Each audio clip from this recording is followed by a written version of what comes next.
So I'm going to open my first image from the computer.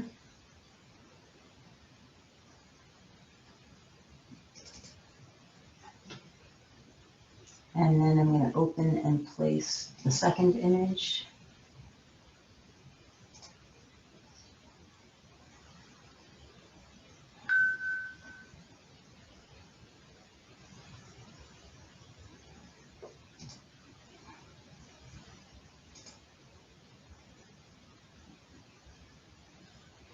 And I'm going to stretch this one. Normally, again, I would not stretch something, but they're both going to be a little free anyway because they're going to be on top of each other. All right, so I'm going to click the checkbox on that. Okay, so the next thing I'm going to do is I'm going to rasterize my image.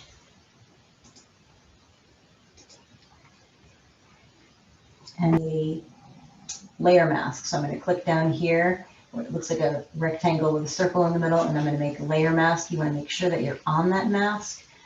You can see the dotted line around it means it's active. If I click this, now this image is active. I don't want to work on the image because it'll just paint over the image. So I'm on the layer mask, and I'm going to click and drag my gradient tool across my image. And so what that's going to do is it's going to allow both images to show through. And you're going to just keep doing it until you get to a point where you like what it looks like. So I kind of liked this.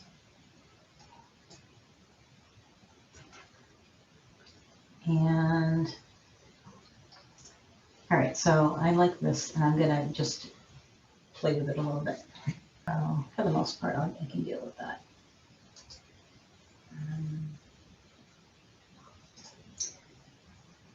So now what I'm going to do is I'm going to just kind of clean it up a little bit. And we have this line going through her eye, which is not appealing.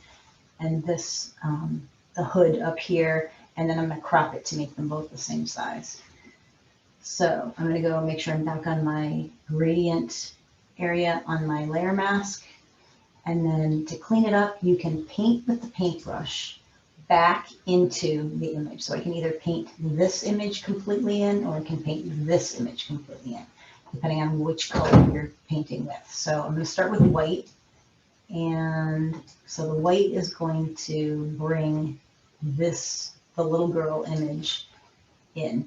So I'm going to just kind of keep playing with it. And you'll notice I changed the opacity. It's not 100% anymore.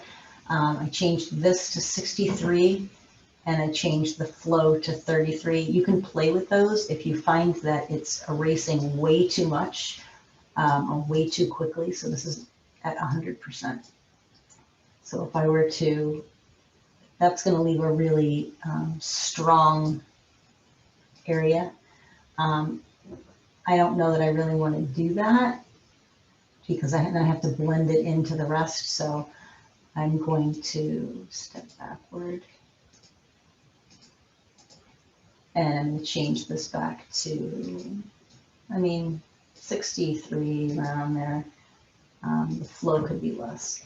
So then I'm going to paint it in, and I can kind of take my time, and I don't have to go as dark as, or as light, actually, I should say, as stark as it was.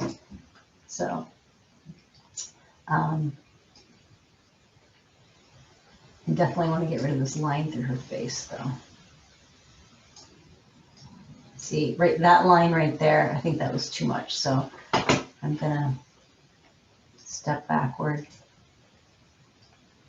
twice, and I'm going to change the opacity even more.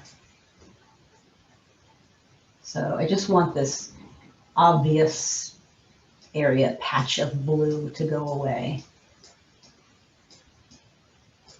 And the line, but I don't want it to be a drastic.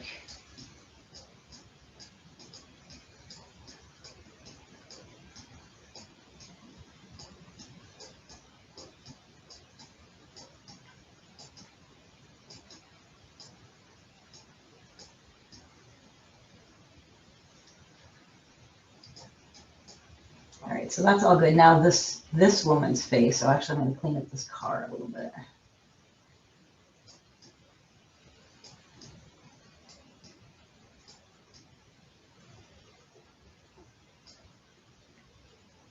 So now I'm going to switch my color to black, and I'm going to clean up this side.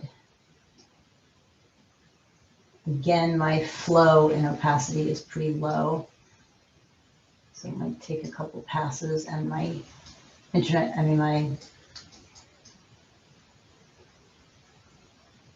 connection is pretty jumpy, so.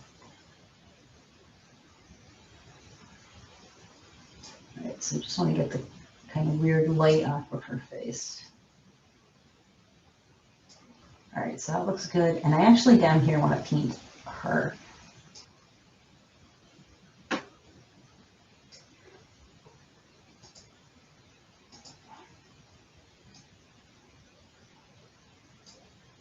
Yeah, see, this is what happens when you're not on the layer mask. You just start painting in there. So we don't want to do that. I'm going to step backward. Make sure we're on the layer mask. Very important. However, this is a really drastic change, so I'm going to switch the colors again. And I guess I can't. And try to make it a little less obvious. So I'm going to turn the opacity down. So that looks pretty okay. I have some weirdness here, which I think I want to get rid of. I actually think I'm going to move this over a hair. She has some nice light on her face there, and you don't want to lose that. So, all right, so I think that looks okay. So now I'm going to crop it. I could have dragged it out so that they're both exactly the same size, but I didn't.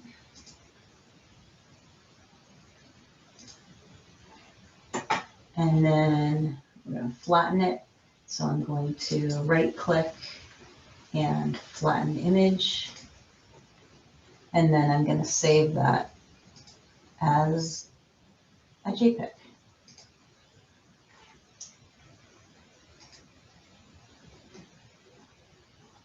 All right, so there you are. We did the gradient in the background to blend the images, and then we painted in whatever we needed to clarify the images so that they weren't pieces of images in other people's faces or things that made it unnecessary